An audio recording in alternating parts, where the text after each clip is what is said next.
Napikon mga kapatid ang mga senador dahil sinabihan ba naman sila na hipokrito nitong Chinese Embassy at sinabihan pa silang walang alam sa diplomasya mga tol. Naku po, pag-usapan natin to mga kapatid, samahan ninyo ako. I'm just a young nigga chillin' on a block. First time I seen ice was a Alright, magandang araw sa inyong lahat mga kapatid. Welcome ulit sa ating bagong video reaction review, commentary, opinion, criticism at kung ano-ano pa. So mainit na issue ngayon ng ating tinatalakay halos araw-araw mga tol.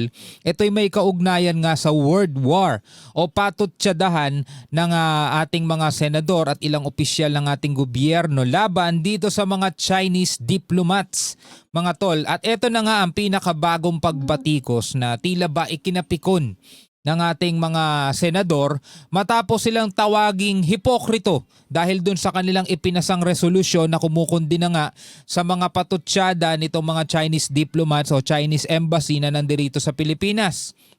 Tinawag pa silang walang alam sa diplomasya. No, so para mas malinaw mga kapatid, ano ba ang diplomasya? Kasi baka yung iba nating mga kababayan hindi rin nalalaman kung ano ang ibig sabihin ng diplomasya. So para hindi na sa akin manggaling, baka ayaw nyo rin kasing maniwala eh.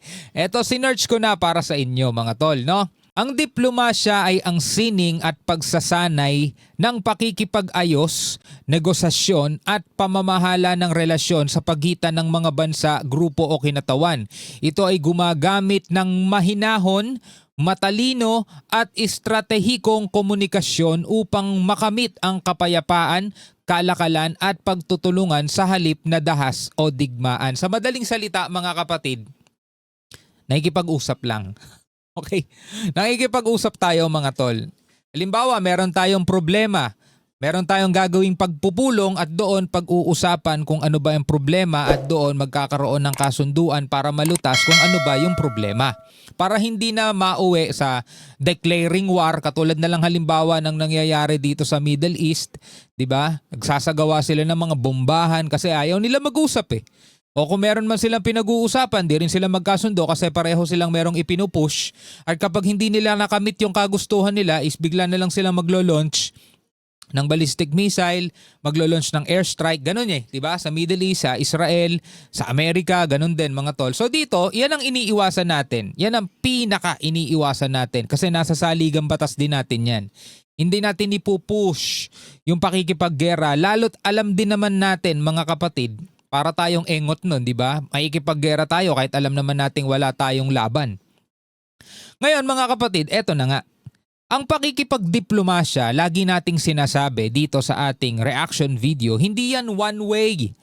Hindi pwedeng tayo lang yung may gusto ng diplomasya. Dapat ganun din yung ating tawag dito, yung ating kabilang panig. Ano ba pwede kong term na gamitin doon? Hindi ko kasi pwedeng sabihin kalaban eh. Sige, kalaban na lang para mas maintindihan ninyo, no? Yung ating kalaban, mga tol, hindi pwedeng tayo lang yung gustong makipagdiplomasya sa kanila. Dapat sila rin mismo.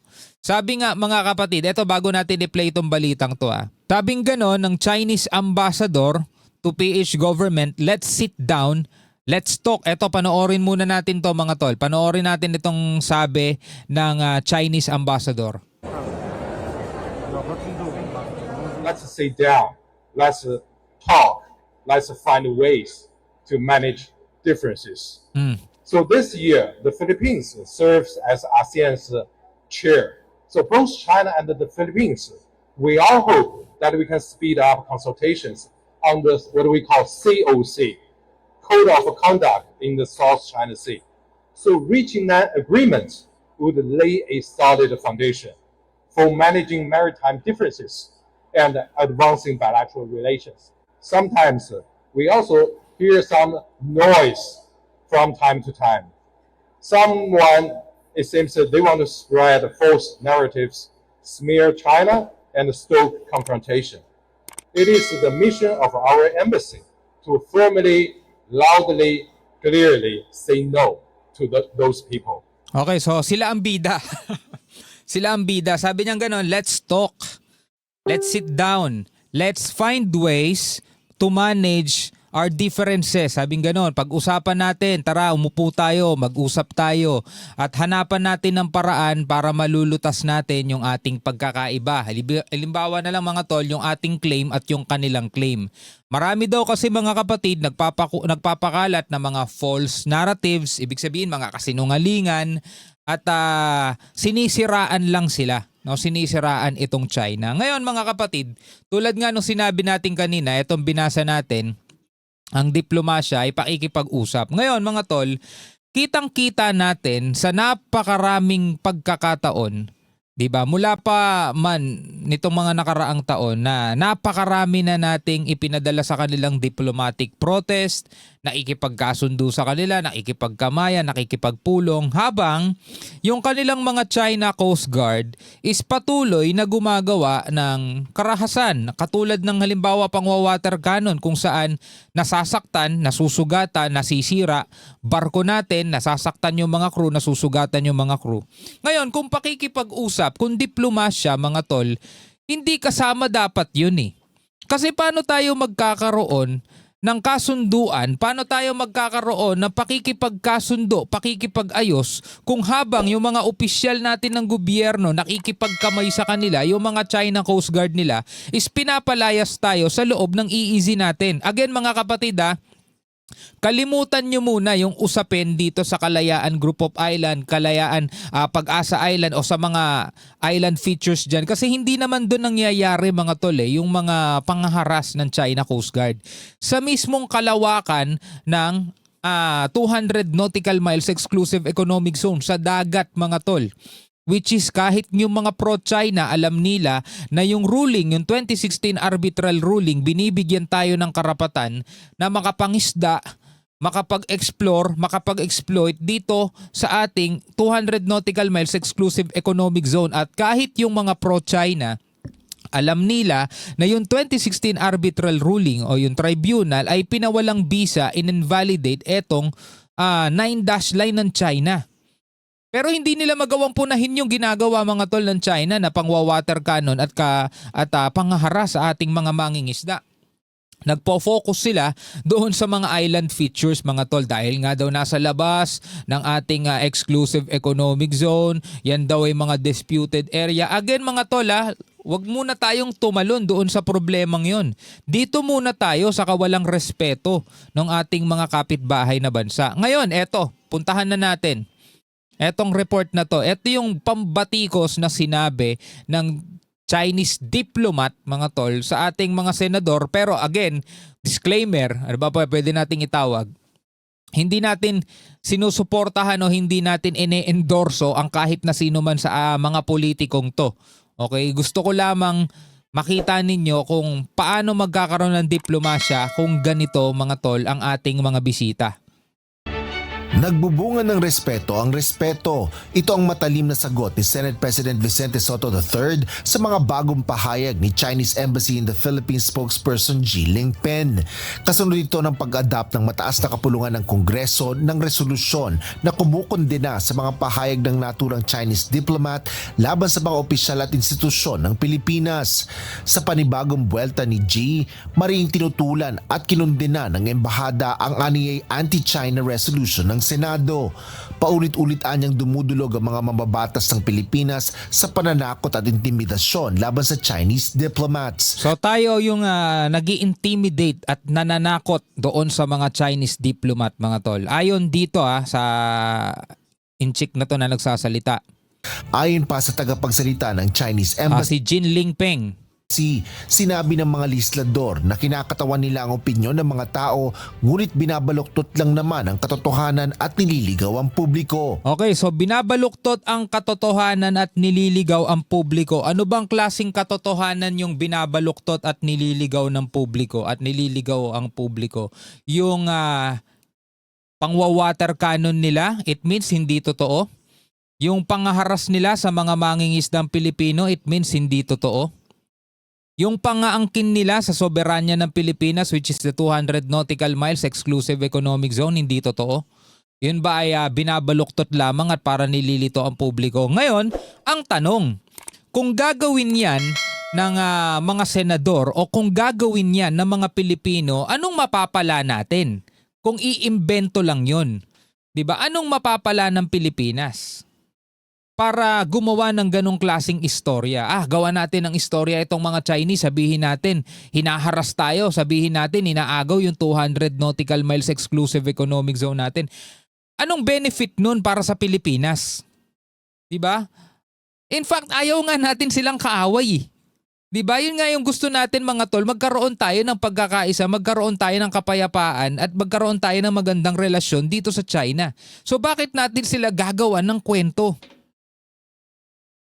Nagigets nyo ba? Anong logic mga tol? Para gawan sila ng masamang impresyon, gawan sila ng masamang imahe sa ating mga kababayang Pilipino. Anong benefit nun sa Pilipinas? 'Di ba? Hindi kasi nila matanggap na yun yung katotohanan at ayaw nilang ma-expose sa lahat yung kalokohang pinaggagawa nila. Mauntian niya ang nalalaman ng mga mambabatas kung paano gumagana ang diplomasya. Para namang napakaalam niya kung paano gumagana ang diplomasya. Ganito ba gumagana diplomasya? Maikipag-usap ka habang yung mga China Coast Guard mo, winawater cannon yung mga mangingisda nitong bansang gusto mong kausapin. Ngunit sila pa ang nanghahamon para pahinain ng mga pagsisikap na mapabuti ang relasyon ng China at Pilipinas sa pamamagitan ng pagpapalaganap ng galit at komprontasyon. Diba? Pagpapalaganap ng galit at komprontasyon. Again, babalik ulit tayo sa tanong, anong benefit niyan sa Pilipinas kung magpapalaganap ng galit at confrontation o komprontasyon yung ating mga mambabatas, yung ating senador o yung ating Coast Guard? Ano ang benepisyo niyan sa Pilipinas? Diba wala? Ang pinaka-benepisyo mga kapatid is yung malaman ng ating mga kababayang Pilipino ang totoo. Hindi naman kasi pwede tayong mag-imbento ng mga kwento na ikakapahamak ng Pilipinas. Kaya ang tanong ko nga bakit mag-iimbento o bakit gagawa ng kasinungalingan? Halimbawa, itong Coast Guard, itong Navy, itong AFP, itong mga senador at gagawa ng kasinungalingan para masamain itong China sa mata ng mga Pilipino. Ano ang magiging benepisyo niyan? Ang hiling lang naman ng Pilipinas, unang-una, respeto ng China yung claim ng Pilipinas, yung karapatan ng Pilipinas sa kalayaan o sa malayang paglalayag, malayang pangingisda, malayang pagkuha ng mga natural resources dito sa karagatan. Yun lang naman ang hiling ng Pilipinas. 'Di ba? Kung ayaw nilang umalis dito sa karagatan natin, kung ayaw nilang umalis dito sa 200 nautical miles exclusive economic zone, well, at least ang pinakamagagawa nila, wag silang mangharas. 'Di ba? Wag silang mangharas, wag nila tayong palayasin. Kung talagang ayaw nilang lumayas at wala talagang magagawa ang Pilipinas para mapalayas sila, kung ayaw nilang umalis, at least ang pinakamabuting magagawa nila, wag na lang silang mangharas. Di sana wala tayong pinagtatalunan ganito. Isa rin yan mga kapatid sa hindi maintindihan ng ating mga kababayan na todo ang pagtatanggol dito sa China. Hindi naman tayo mang-aaway ng walang dahilan di ba? Pansariling interes lang din anya mga nagawa nila kung saan ang naturang kaugalian ay nagpapahiya lang ng kanilang mga sarili. Ngunit ang mga ordinaryong tao anya ang nagbabayad ng kanilang pagiging hipokrito, kawalan ng alam at kapabayaan. Sinagot naman ni Senate President Tito Soto ang mga pahayag na ito ng Chinese Embassy spokesperson. Ayon kay Senador Soto, tila nais patahimikin ng Chinese diplomat ang August Chamber sa pagtawag sa kanila ng mga hipokrito at walang alam sa pamamagitan ng paninindigan sa resolusyon. So lumalabas, China lang ang pwedeng magsalita. Kapag sinagot sila, mali na agad yung sumagot sa kanila. Basta sila, pwede silang magtawag ng hipokrito, pwede silang magtawag na ignorante, pwede silang mantawag na walang alam sa diplomasya. Pwede silang gumawa nun. Pero kapag sila sinasagot na, hindi pwede, no? At yan ay pang-intimidate na sa kanila. So ganun ang lumalabas. Kumbaga parang sa ganito lang din yan Sila bawal silang gawa ng karikature. Pero sila pwede silang gumawa ng karikature. O iba pa. pwede silang magsagawa ng mga multilateral maritime drill kasama Russia, kasama North Korea o kung sino pa gusto nilang isama. Pwede silang gumawa nun. Pwede silang pumasok sa airspace ng Japan, airspace ng Korea. Pwede nilang gawin yun. Pero ang Pilipinas, hindi pwede multilateral maritime drill kasama ang Australia, Japan, sino pa ba? US, New Zealand, bawal tayo kasi nakakasira, nag-undermine daw ng kapayapaan, regional stability. 'Di ba? Lahat sila pwede, tayo hindi, no? Yung iba hindi pwede. Ganon lumalabas. Aniya, sinabi ni G na tinatakot ng mga senador ang mga kinatawan ng China, gayong patuloy itong nagsasalita ng walang respeto laban sa kanila. Habang tinawag pa ang resolusyon ng Senado na pawang isang political stunt. Maaari anyang sabihin niya rin ang parehong bagay sa Chinese diplomat na kakaunti lang ang alam niya kung paano gumagana ang diplomacy. Sure ka dapat. Again mga kapatid, hindi nyo kailangan tignan kung sino yung nagsasalita. Kasi malamang yung iba, hindi na nila pakikinggan yung sinabi. Basta sasabihin lang nung iba, Itbulaga yan Tito Soto yan ako wala akong pakialam kung sino yung nagsasalita. Ang tinitimbang ko, tama ba yung sinasabi? Anyway mga kapatid, bilang mga Pilipino, ano ang inyong masasabi rito? Comment na lamang kayo sa ibaba. Hanggang sa muli, ako nga pala si Shobal D. Peace out.